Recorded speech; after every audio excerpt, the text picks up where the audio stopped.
but now let's talk about some physics too. Yeah, don't forget. Yeah, that was last class, wasn't it? Yeah, I don't forget energy. Okay, so we have exam 2 coming up.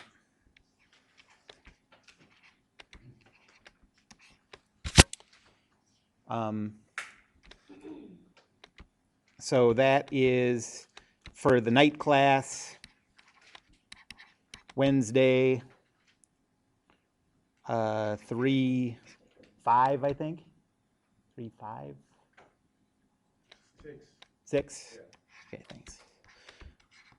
Oh, for Wednesday? Oh, Yeah. sorry. Yeah. Oh, that is 5. Okay. I thought you meant I just want to put this on here because some of them watch this video. 6 p.m. and S1326. And then the day class is Thursday, 3-6 at 11, S1330. So you can go to either one of those, whichever one works. And I'll tell you on Thursday for sure what topics are going to be on it. But it's definitely going to be temperature and kinetic theory.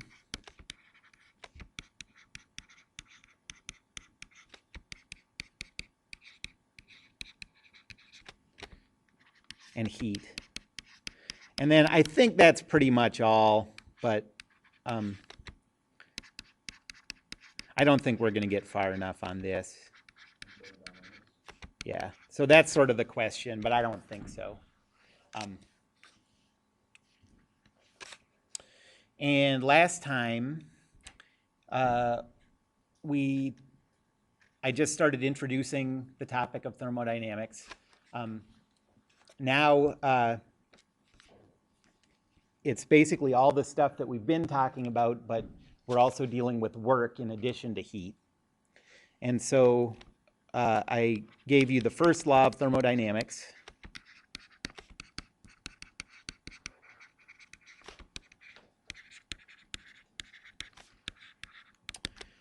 And that said that the change in internal energy is equal to Q minus W. Okay, so what's the underlying principle of this law? I said that like probably 6 or 7 times. Conservation of energy, yeah. So this is conservation of energy.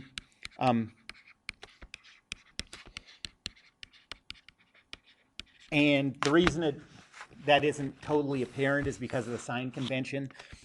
And I said that in using this law, one of the biggest pitfall is not being clear about what these signs mean. So what is a positive Q? What does that mean? Heat's coming into the chosen object, yep, or the chosen body, which for us is going to be an ideal gas.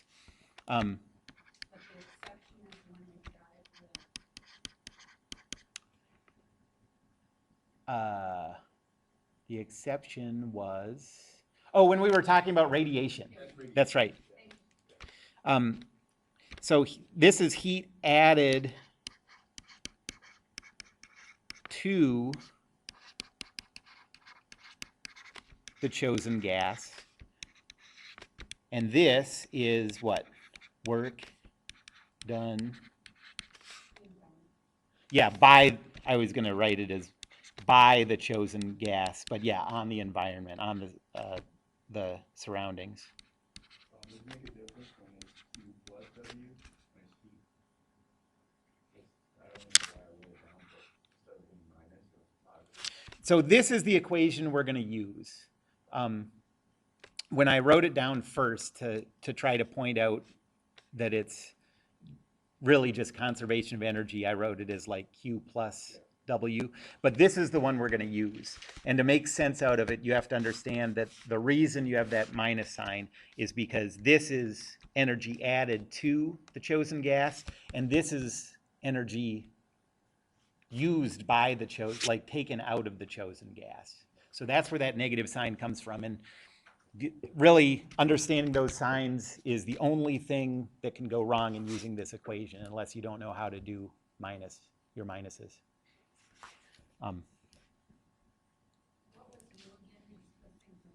What were you?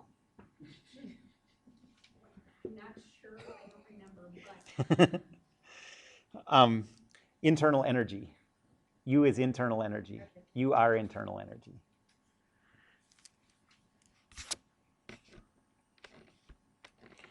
Okay, and then, and I said that thermodynamics is going to be relationships between all this list of variables. Changing any of those variables is called what? Do you remember that?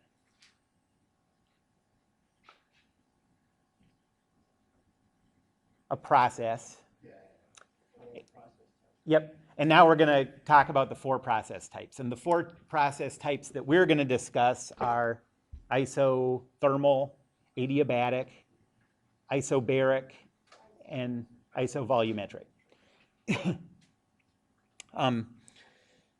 So I'm going to talk about how to treat those. This is sort of an interesting thing about it. I'm not going to write this down, but so we're doing these 4 process types. Of all the actual processes that exist in the world, what percentage would you say are represented by these 4? This is kind of like a trick question. But the answer is 0. You know, these are all idealizations. Everything, so nothing is truly isovolumetric, isothermal, but these are approximations that sometimes give you good answers if your actual process is close to one of these 4. So in that sense, it's the same as when we broke up last semester, when we broke up conservation of linear momentum into elastic and inelastic. Every true collision is somewhere in between those 2, but you can still use those to get good answers for a lot of things. So these are idealizations. Okay, so first,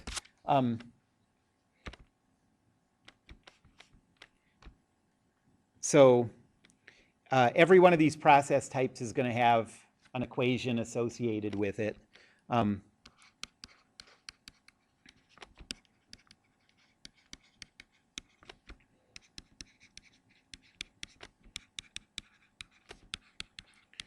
And so I'm going to go through and just sort of explain where that equation comes from.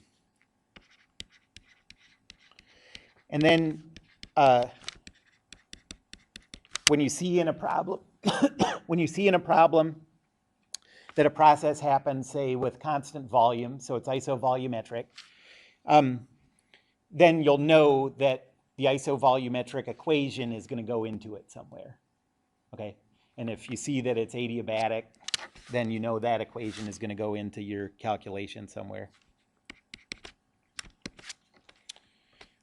Okay, so the first one is isothermal. So without looking at your notes, anyone remember what that means? Constant temperature. Yep. Too slow.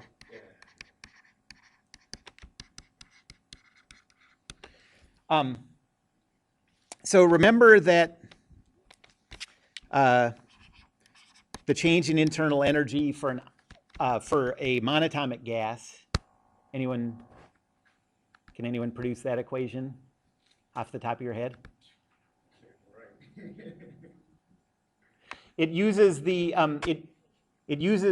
kinetic energy equation, 3/2 n r delta T, because we're talking about a change in internal energy. So that's for monatomic. For other stuff, non-monatomic gases, you have that this is equal to mc delta T. Okay.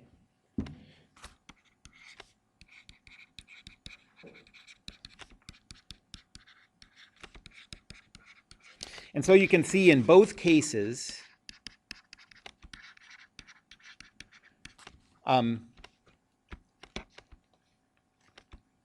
the change in temperature is proportional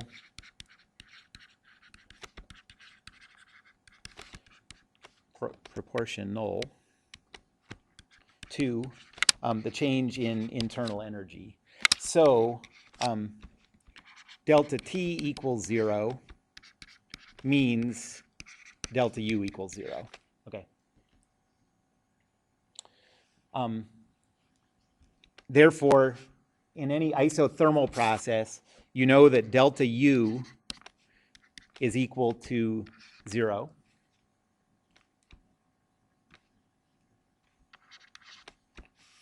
And now combine this fact with the first law of thermodynamics.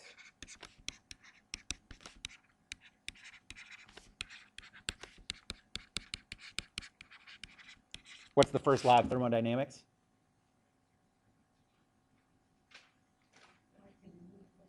Yep, that's that one. Delta U equals Q minus W. And it says that 0 is equal to Q minus W. Or in other words, the form that we're going to use says Q is equal to W.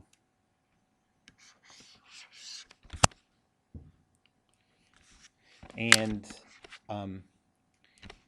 intuitively,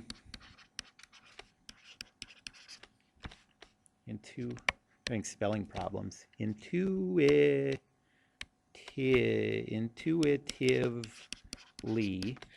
that means that any energy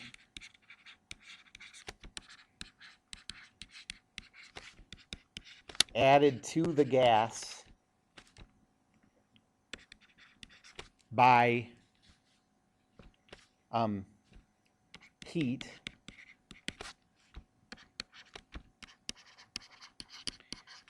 is immediately expressed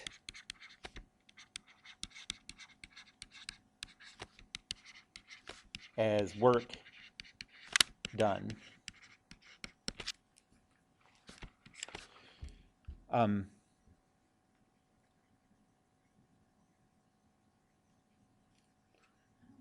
Yeah.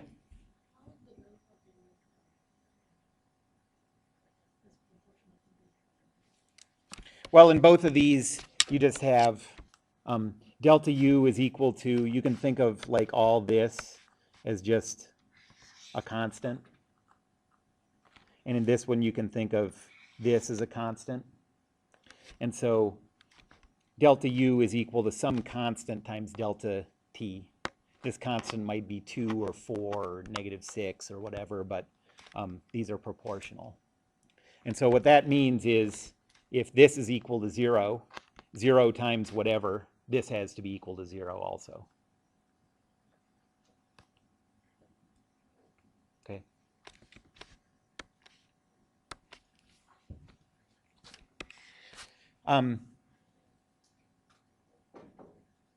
So physically, how would you make an adiabatic process happen? Not adiabatic, we're not on adiabatic. How would you make an isothermal process happen physically? Like if you wanted to simulate, you wanted to design an experiment that tested this, how would you physically set up? So remember, think of a process as a gas inside a cylinder with a piston on it. How would you make your process be isothermal? Yeah, right. You could change the pressure. And the way you would do it is, so physically,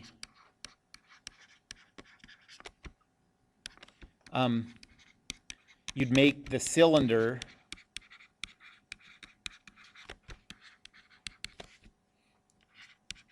out of a non-insulated material, and surround the cylinder with a large amount of something at a known temperature or at a fixed temperature. like a big body of water.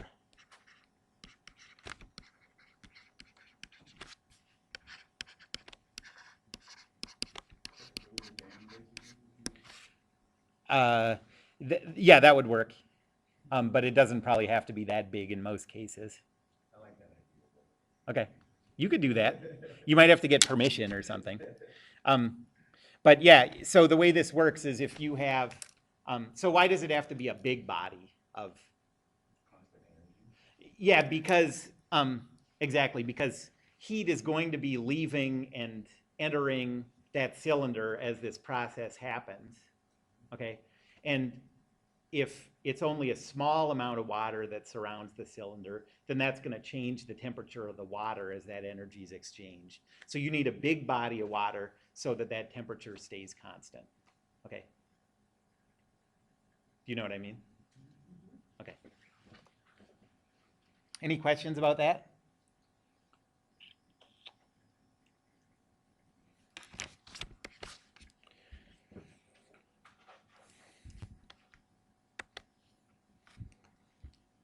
So,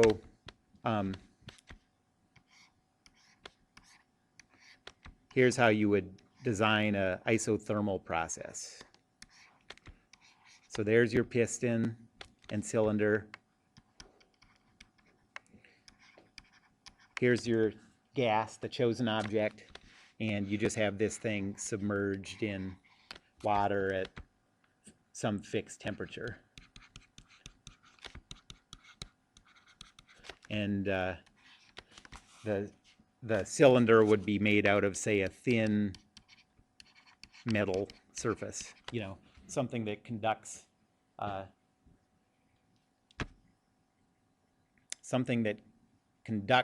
heat easily. I don't think that conducts heat very easily. Diamond is? Yes, I didn't know that. it is. Okay, I'll look that up. Did you look up the other stuff? No, I didn't. I was thinking about that just before I crashed my bike this morning. And but I couldn't remember what I said I was going to look up. So we'll talk about that later. Sorry.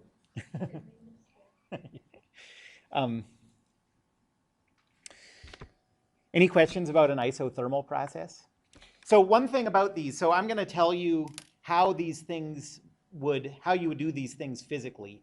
And a lot of times in the problems, you're going to have to recognize from the way the process is described, you're going to have to recognize which one of these process types makes sense. You know what I mean? So maybe instead of saying isothermal, maybe a problem would say something about this metal cylinder submerged in water. And you'd have to understand that that's a cue to say it's an isothermal process. Okay. The next type is adiabatic.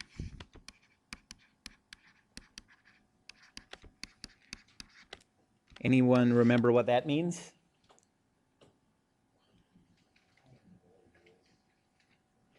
No heat exchange. Yeah, well, yeah, you know what it is if you look it up every time. So no heat exchanged. So no heat added or removed from the gas.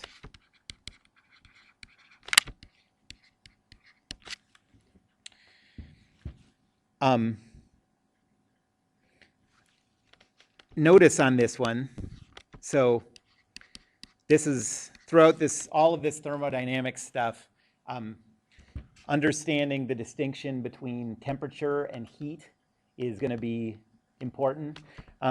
So you might think no heat exchange means the same thing as isothermal, but they're different.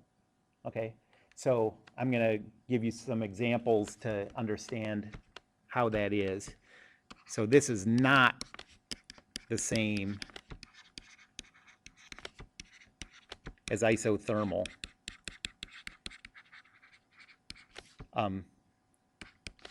The gas temperature can change.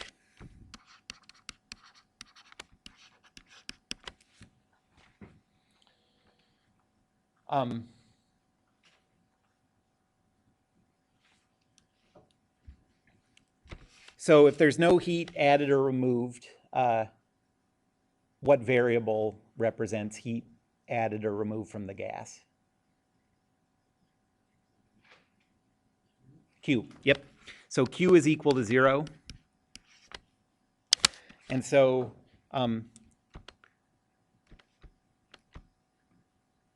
combine this fact with the first law of thermodynamics. What's the first law of thermodynamics?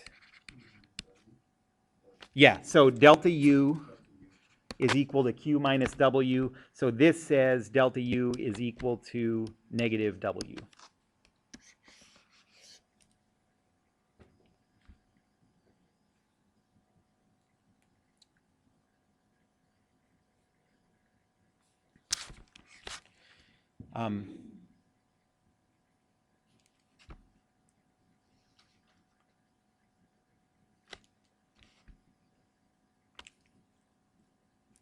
So what this means intuitively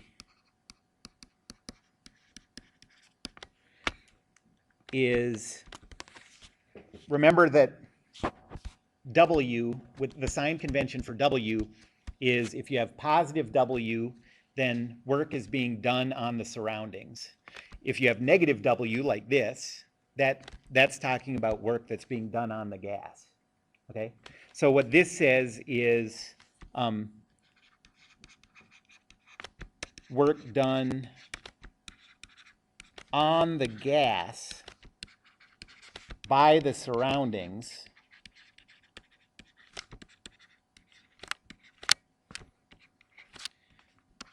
is expressed as an increase in internal energy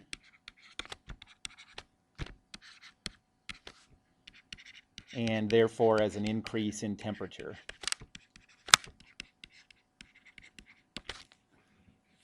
So, for example, in an adiabatic process,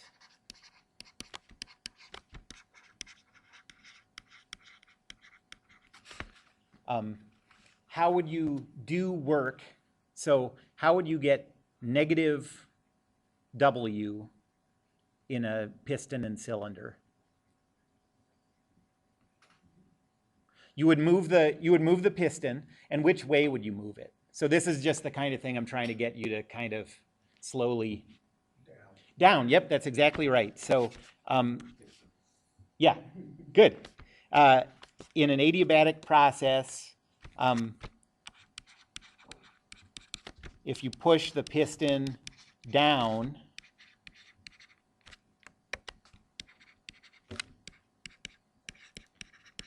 the temperature goes up. The temperature of the gas goes up.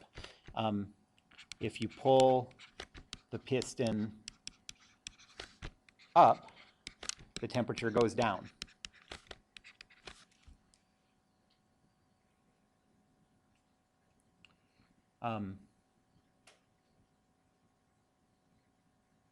Yeah. And then physically, how do you get an adiabatic process? An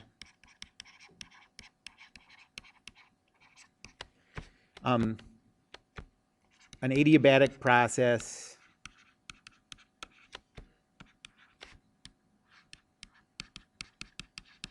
is either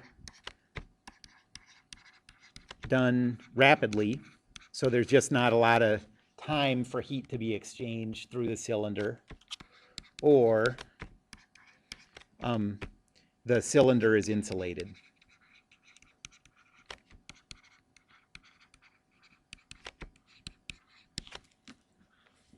So most of the time, if you have a problem where you're supposed to use the equation for an adiabatic process, it's going to either say that the process happens very rapidly, or it's going to say that the cylinder is insulated. Okay.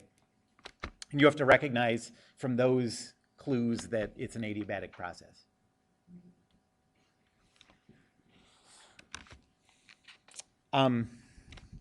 The third one is isobaric. What does isobaric mean? Not temperature, pressure, yep. So like barometric pressure, that's the root. Isobaric means the pressure stays constant.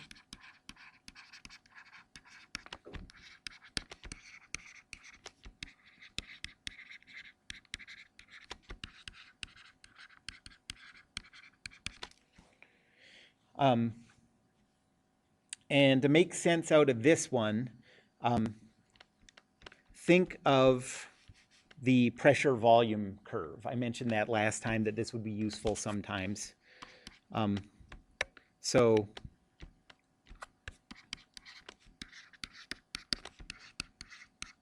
to get the equation,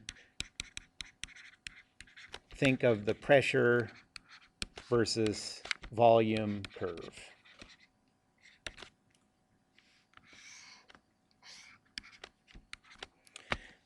So what does an isobaric process look like? Well, you start here, say, with some pressure, like this pressure, whatever it is, and this volume, whatever it is.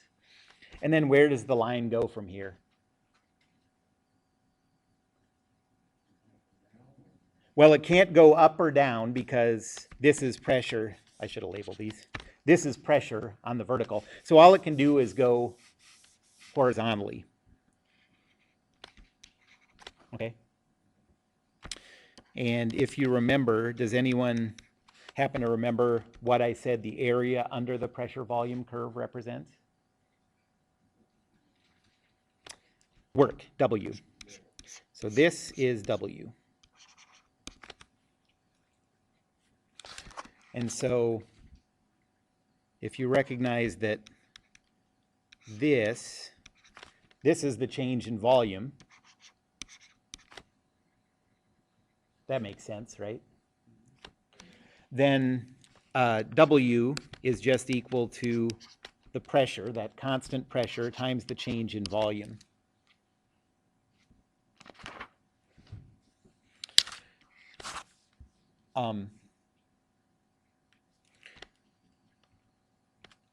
So you can use it like this, or you can combine with the first law of thermodynamics.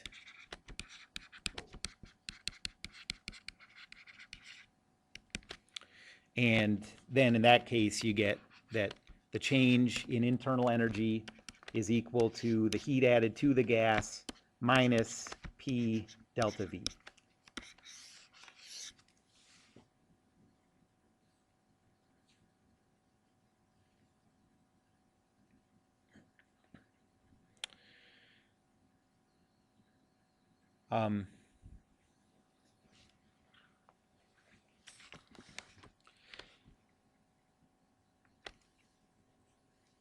Physically,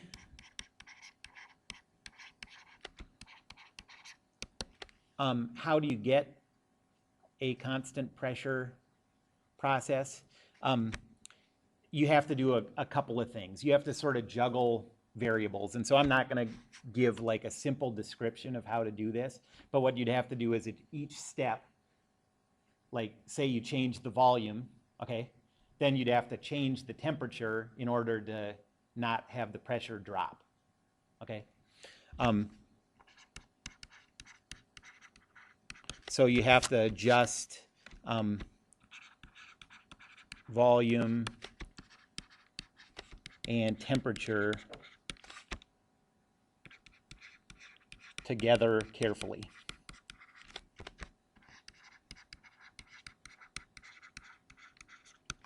So if I give you problems with an isobaric, where I want you to use the isobaric equations, I'll just say isobaric or constant volume. Okay.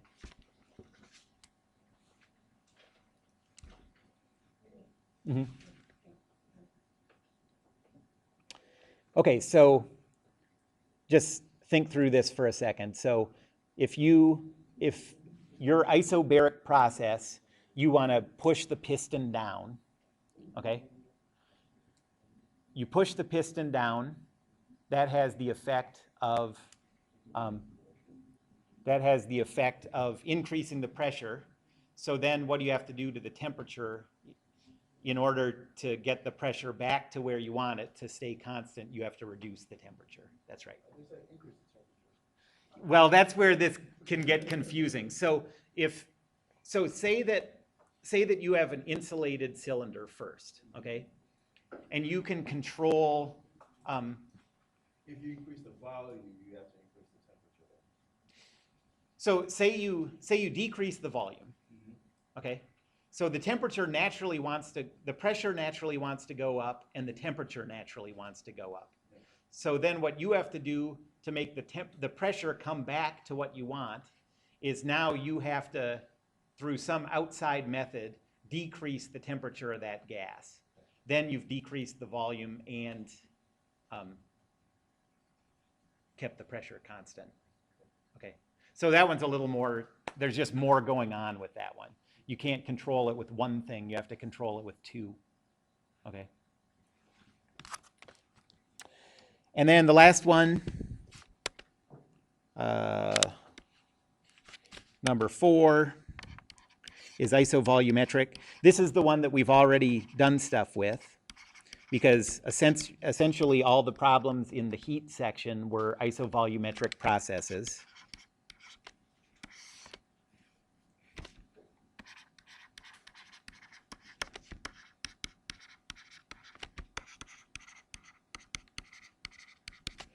So notice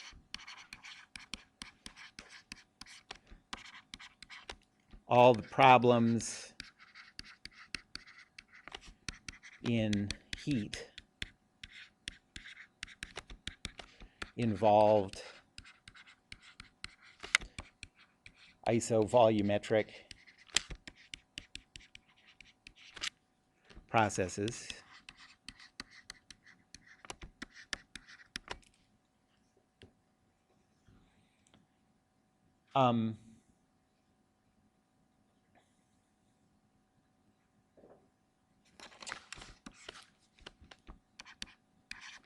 To get the equation for this, again, think of the pressure versus volume graph.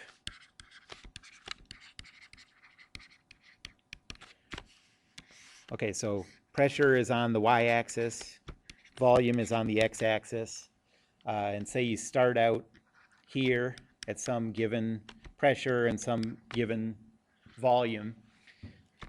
What direction does the line go in an isovolumetric process? Yep, straight up.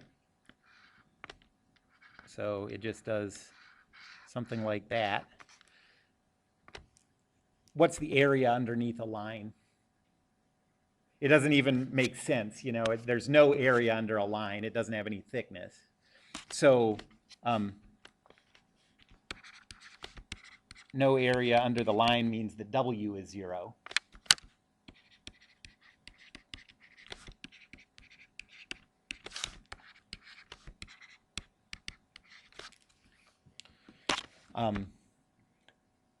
And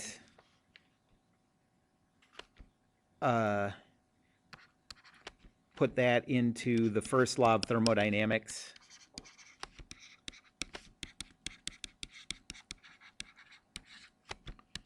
And it gives you that the change in internal energy,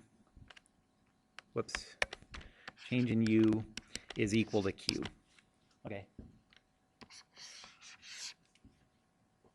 So the only way to change the internal energy is to add heat. And that's what we were doing in that heat section, problems like that.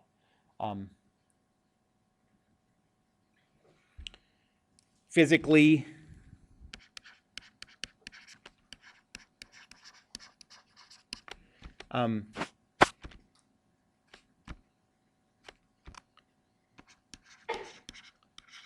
isovolumetric processes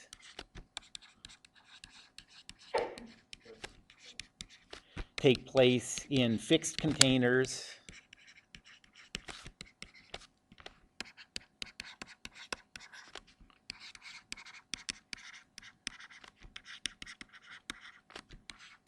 Or in other words, you can think of it as the piston not allowed to move, you know.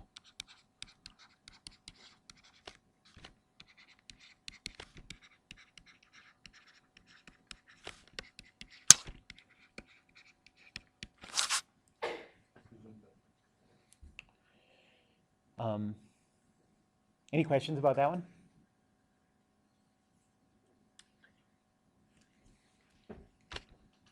All right, I'm going to do one example problem, and then I'm going to give you one to work on. Yes.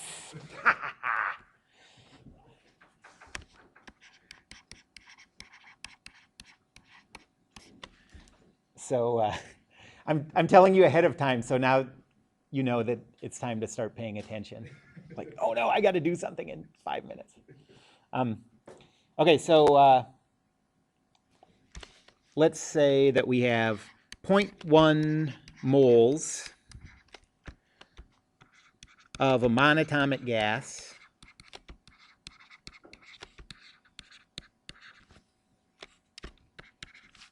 in a cylinder.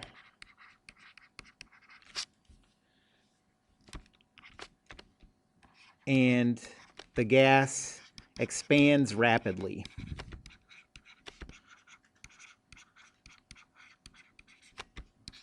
So you can think of the piston as going up rapidly.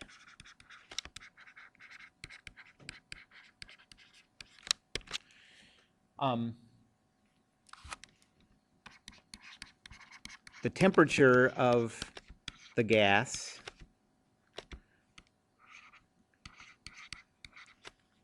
goes from 1000 K to 300 K.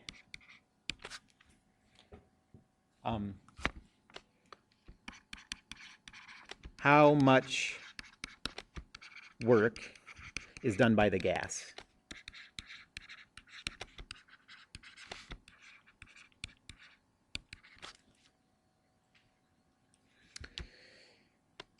So what we're talking about here is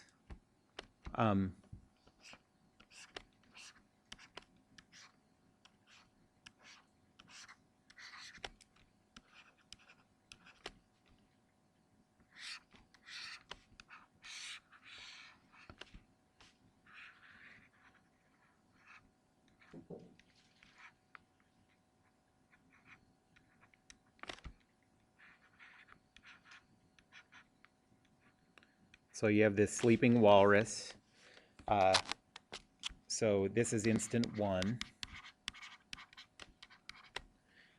And then the gas quickly expands.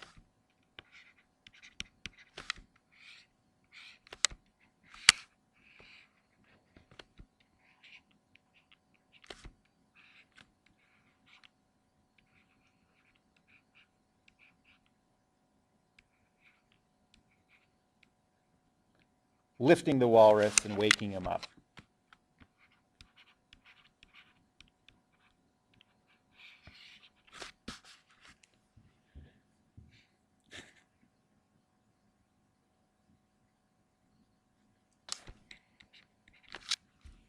So how much work is done on the walrus? Okay, so let's search for the clues in this problem.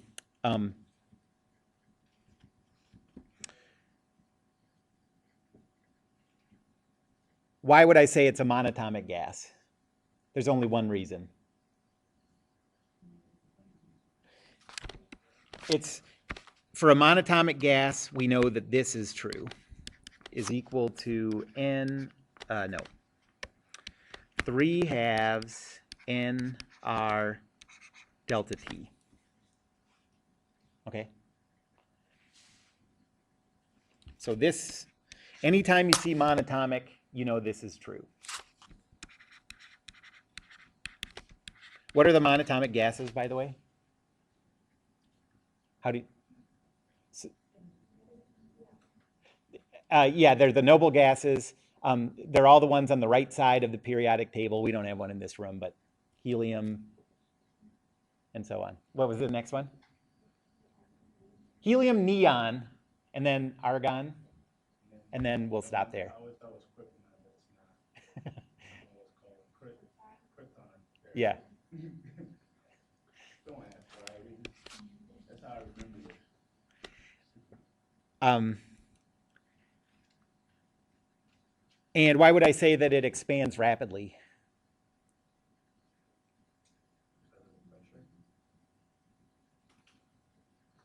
Because that was one of the clues to one of those. Because remember, so for all of these processes, we have to know what type it is. And that's one of the clues for one of the types.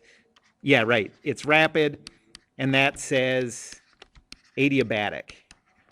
And adiabatic, right, so don't make that mistake. So adiabatic is the one where Q is equal to 0, not the temperature is constant. So Q is equal to 0, and another way of writing that is that the change in internal energy is equal to negative W. Okay. All right, so delta U is equal to 3/2 times the number of moles, 0.1, times the universal gas constant, 8.314, times the change in temperature. How do I calculate the change in temperature?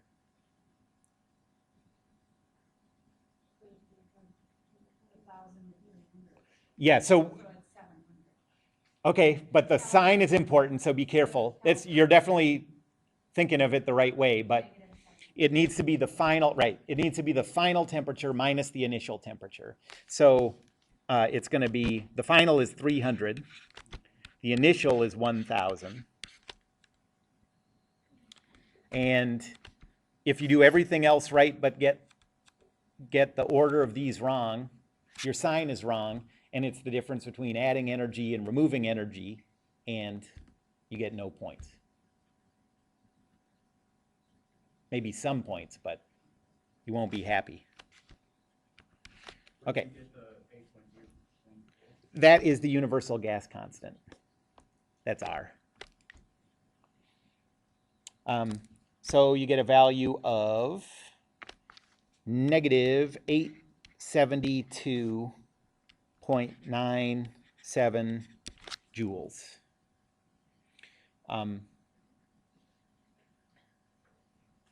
And so this equation, the first law of thermodynamics, well,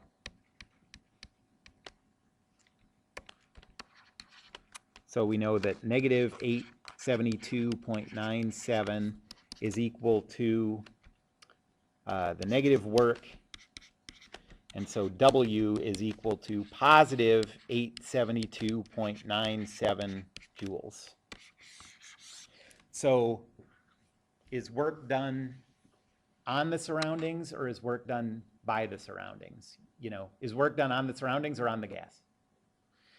So that has to do with the sign convention of W. This stuff can get so confusing, can't it? Like you just, but this is the kind of stuff that you need to just get comfortable with. W refers to work done by the gas on the surroundings. So this is work done on the surroundings.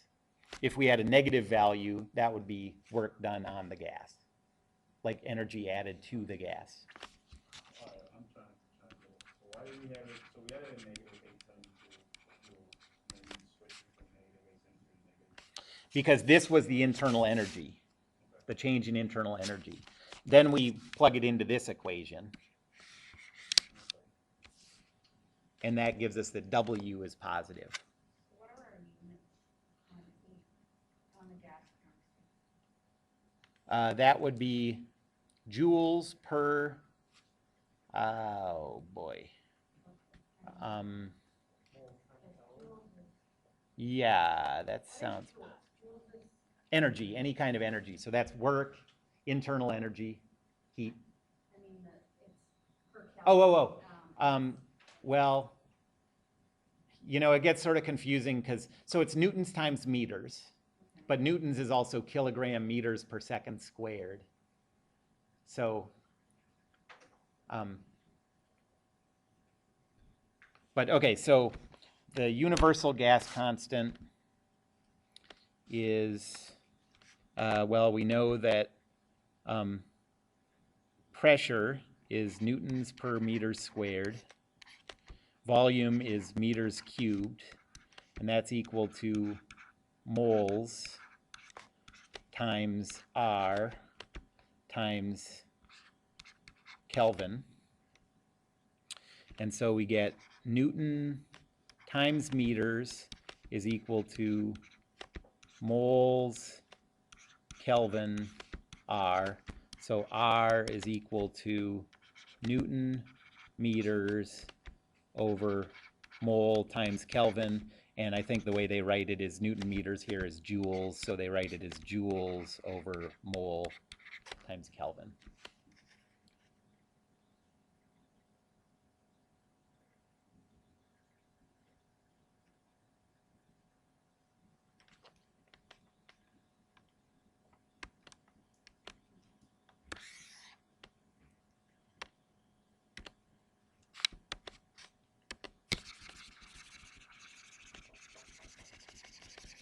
Okay, so I just want to point out, like, it's a little bit challenging figuring out what equations to use, but I think you should be ready for the fact that it's at least as challenging figuring out what the signs of everything need to be, making sure that you're interpreting those signs right. So look for that as you're working through these problems. Yep.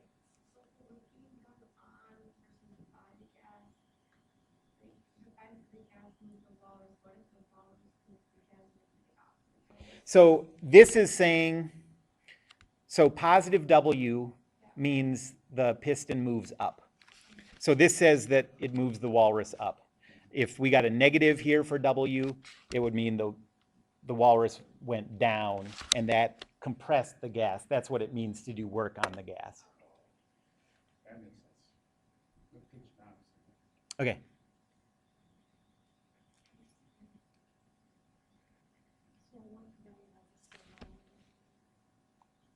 So in this case, work is done on the surroundings.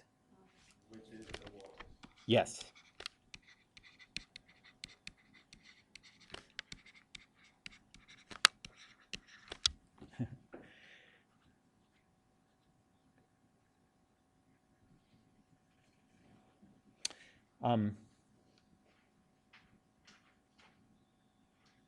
But this applies to other stuff besides walruses.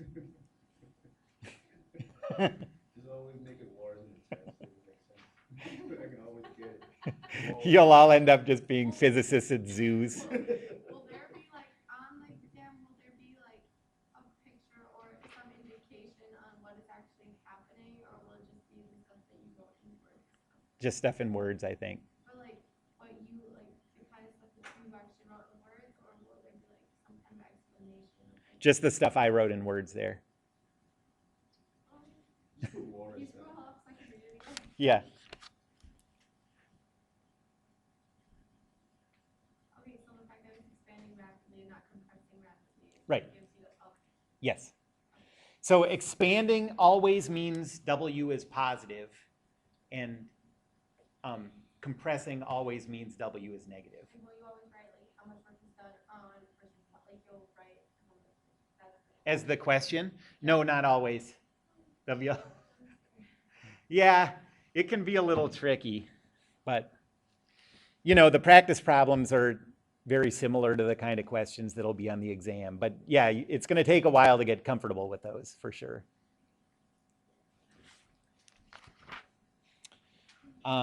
Okay, here's an example for you to work on.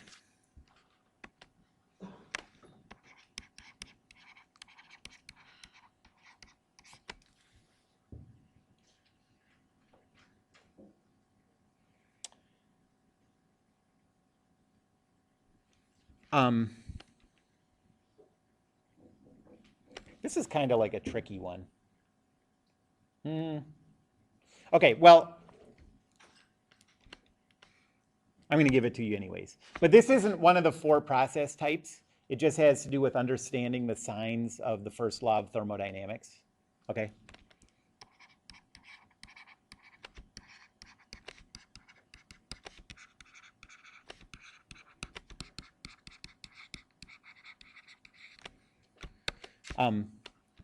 So say 300 joules of work is done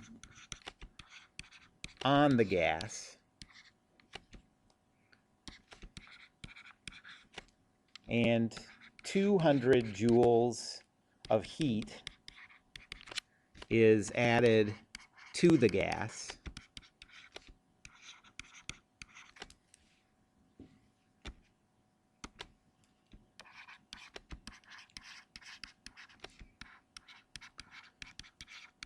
Does the piston move up or down?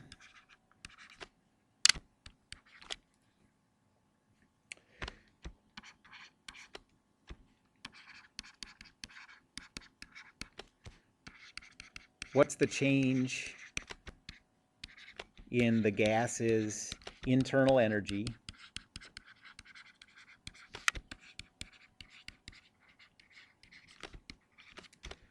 And C, if the gas is monatomic,